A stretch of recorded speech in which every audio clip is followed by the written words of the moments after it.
আসসালামু আলাইকুম। আজকের বাংলা আলাপে স্বাগত। আমাদের আজকের আলাপের বিষয় 2024 শিক্ষাবর্ষে অষ্টম শ্রেণীর বাংলা বার্ষিক পরীক্ষা কিভাবে অনুষ্ঠিত হবে, কোন প্রশ্নপত্রে অনুষ্ঠিত হবে সেই আলাপ।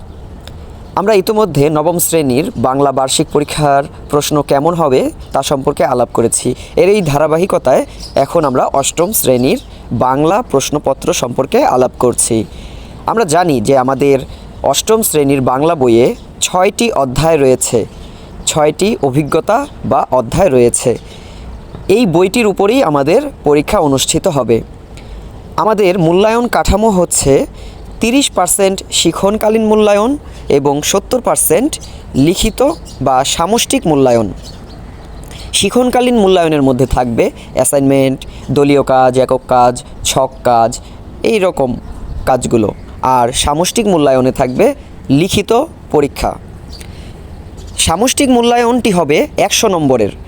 100 নম্বরের মধ্যে আমাদের 4টা ক্যাটাগরির প্রশ্ন থাকবে। প্রথমে থাকবে নৈর্ব্যক্তিক প্রশ্ন, এরপরে থাকবে সংক্ষিপ্ত প্রশ্ন উত্তর, এরপরে থাকবে রচনামূলক প্রশ্ন। রচনামূলক প্রশ্ন আবার 2 ধরনের থাকবে, একটাতে সিচুয়েশন দেয়া থাকবে না, আরেকটাতে সিচুয়েশন বা উদ্দীপক বা একটা করে দৃশ্যপট দেয়া থাকবে।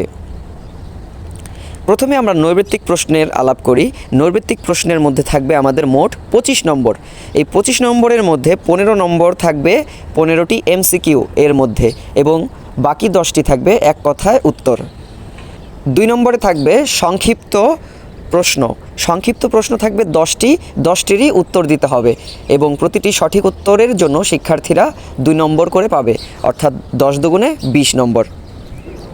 এরপরে থাকবে রচনামূলক প্রশ্ন, যেটা হচ্ছে কোনো উদ্দীপক থাকবে না, কোনো সিচুয়েশন থাকবে না, কোনো দৃশ্যপট থাকবে না, এমন 5টি প্রশ্ন থাকবে। এই 5টির মধ্য থেকে 3টি প্রশ্নের উত্তর দিতে হবে। এই 3টি প্রশ্নের সঠিক উত্তর দিলে শিক্ষার্থীরা প্রতি উত্তরের জন্য 5 নম্বর পাবে, অর্থাৎ 5 3 15 নম্বর পাবে।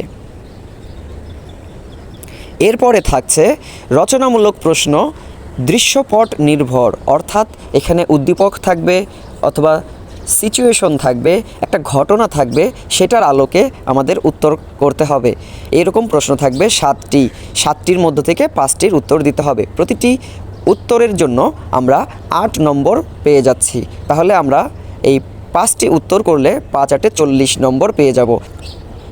এভাবে আমরা 100 নম্বরের একটি পরীক্ষা অংশগ্রহণ করব। আমাদের এই পরীক্ষাটি হবে 3 ঘন্টা ব্যাপী। এই 100 নম্বরে একজন শিক্ষার্থী যত নম্বর পাবে সেটাকে পরে 70%-এ কনভার্ট করা হবে, এবং বাকি 30%-এর মধ্যে থাকবে শিক্ষণকালীন মূল্যায়ন। সেই শিক্ষণকালীন মূল্যায়নের বিষয়গুলো কি কি? অ্যাসাইনমেন্ট অথবা ব্যবহারিক কাজ, অনুসন্ধানমূলক কাজ, প্রকল্প অথবা প্রতিবেদন উপস্থাপন, এবং শ্রেণীর কাজ। শ্রেণীর কাজ বলতে এটাতে একক কাজ, দলীয় কাজ, ছক পূরণ, বক্স পূরণ বা ফ্লো চার্ট অঙ্কন, এই জাতীয় বিষয়গুলো থাকবে। এবার আমরা নমুনা প্রশ্নটি দেখে নিই। NCTB কর্তৃক প্রণীত নমুনা প্রশ্নটি হলো এই রকম। এখানে যে MCQগুলো আমরা দেখতে পাচ্ছি, এরপরে 1 থেকে 15 নম্বর পর্যন্ত আমাদের হলো MCQ থাকবে, 16 থেকে 25 নম্বর পর্যন্ত এক কথায় উত্তর থাকবে। এরপরে আমাদের রচনামূলক অংশ, এখানে আমরা দেখতে পাচ্ছি সংক্ষিপ্ত প্রশ্ন উত্তর 1 থেকে 10 পর্যন্ত থাকবে। এরপরে রচনামূলক প্রশ্ন, এটার মধ্যে কোনো উদ্দীপক নেই, এটা যে কোনো 3টি প্রশ্নের উত্তর দিতে হবে। এখানে আমরা দেখতে পাচ্ছি 11 12 13 15 পর্যন্ত আছে। এরপরে রচনামূলক প্রশ্ন দৃশ্যপট নির্ভর, অর্থাৎ একটা উদ্দীপক থাকবে, একটা ছবি থাকবে, একটা ঘটনা থাকবে, একটা সিচুয়েশন থাকবে, যে কোনো একটা কিছু থাকবে, সেটার উপর নির্ভর করে আমাকে সৃজনশীল প্রশ্নের মতো অ্যান্সার করতে হবে। এভাবে উদ্দীপক নির্ভর, দৃশ্যপট নির্ভর কতগুলো প্রশ্ন থাকবে।